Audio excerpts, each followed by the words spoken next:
So the question is, on remote start, can you get in the vehicle without shutting the engine off again? So let's give it a try.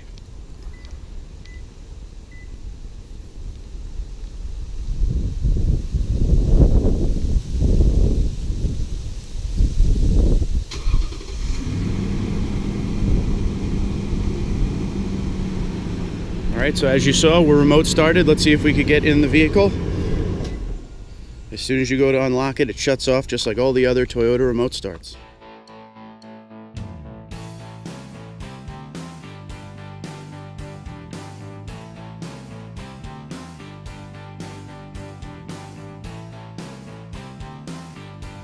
What's going on, everyone? Hope you're having a good day. About to go for a run, but before I go for my run, I just wanted to go over a few likes and dislikes of the Land Cruiser so far. I've had it for 3 days. I've driven it around as much as humanly possible in a lot of different situations I could just to see how this thing is. So I've come up with a list of 3 likes and 3 dislikes.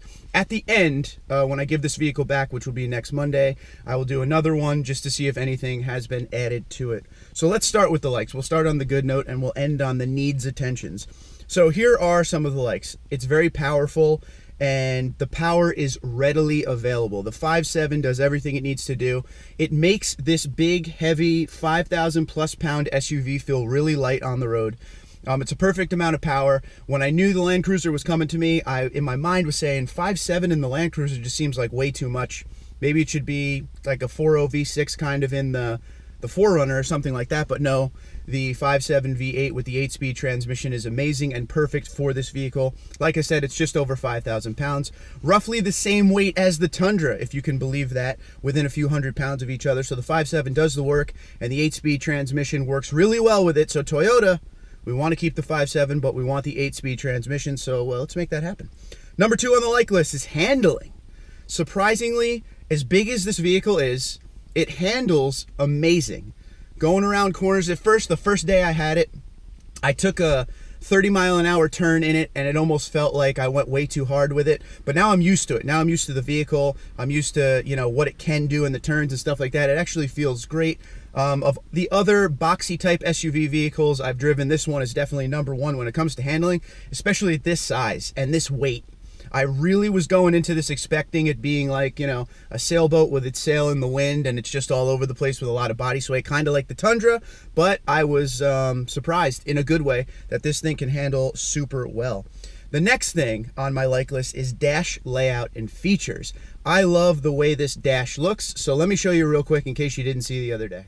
So when I say the layout that I absolutely love, it's this right here, the whole infotainment section. It's an epically big 9-inch screen. I really like how it looks. I like how it's in the dash.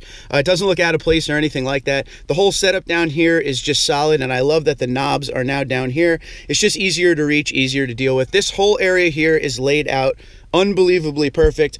You know, all of your stuff down here with your multi-terrain select and, you know, your gear shifter, everything right there, all in one shot for you to use. So definitely a huge like on that one. And now the dislike list. Now, not necessarily dislike, just needs attention, stuff I got to get used to, things like that.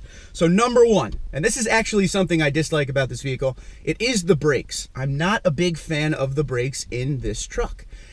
I just can't get used to them. I thought, you know, okay, well, I drive a Tundra every day. Maybe it'll take me a couple days to get used to it, but now it's been 3 days. I've been driving it nonstop, and I just can't get used to the brakes. They're very good. And I know that sounds weird, but like they're almost too good for this vehicle. It feels like when you're coming to a stop, no matter what you do, you can't like gradually stop. It's more like one of those, like, you're just like, oh, okay.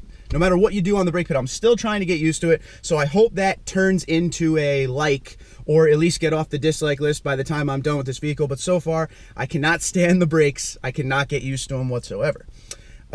Number 2, and this is questionable, but I wanted to put it on there, is the styling.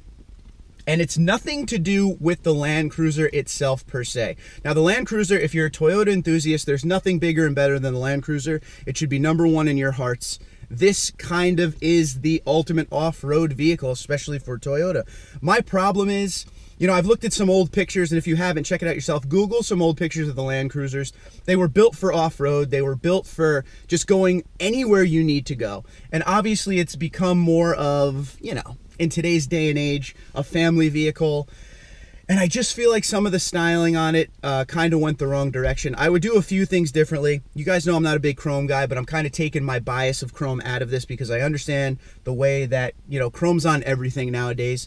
And this is a $90,000 vehicle, so you got to remember the demographic they're going after with a vehicle at this price point. But for me, there's just a few things that kind of take away from the heritage of the Land Cruiser, if that makes sense. Just the wheels, they just don't work. The front end, I feel like, can use a restyle. The last restyle for this truck was 2016, so let's hope in the next couple of years we get something a little more like the original. Now, the shape of the vehicle still has that Land Cruiser look to it, but there's just a few things on the outside that I would play with a little bit, but that's just me. Last but not least on my dislike list is button placement around the driver. Now, I know I just said I like the dash layout, but there are a few things that they're a little confusing. Let me take the camera down and show you what I mean. Now, obviously, as Tundra owners, we are used to having switches and buttons down here and switches and buttons down here. But the way it is in the Land Cruiser, they kind of, I don't know if you could tell, they kind of slant away from you. And, you know, if you're driving, obviously, if you're looking out the window, it's hard to look down and see what you need here, if there's anything, especially at first. So in a lot of Toyota vehicles, your mirror buttons are right here if you have to adjust your mirrors. But in here, it's all the way over here, and it's hard to see, and it takes focus off the road. So that is kind of one of my gripes. I don't really like the button placement over here. And over here, it almost feels like the steering wheel is just way too in the way, if you know what I mean. So that's something. Maybe move these buttons up and over a little bit. There is some room they could play with over here, and especially over here, you could definitely bring this up and don't slant it inward. All right, ladies and gentlemen, so those are my likes and dislikes. Not too bad. Overall, absolutely 100% love the Land Cruiser. Don't get me wrong. If I could own one of these things, I would. At the $86,000 to $92,000, $93,000 price range, probably never will, unless this channel really takes off, and then we'll buy one of these from Michelle. But overall, a fantastic vehicle. Nothing that I couldn't get used to on my dislike list. After a while, the buttons down low by the driver knees, you know, you get used to what's there and the stuff you need while you're driving, and you set everything up ahead of time. But yeah, the brakes, I guess I would just get used to the brakes after a while, but they're amazingly good. Almost in a negative way. But yeah, let me know what you think about the Land Cruiser. Let me know what you think about my likes and dislikes. Do you have anything to add? Have you ever driven one? I know a lot of people haven't driven these. They're pretty high end. So at the end of this video, stay tuned. I'm going to put up a couple sales figures of how many of these things sell in a year in the US. So Twitter and Instagram at Tundra234, Tundra234@gmail.com. You guys have a great day.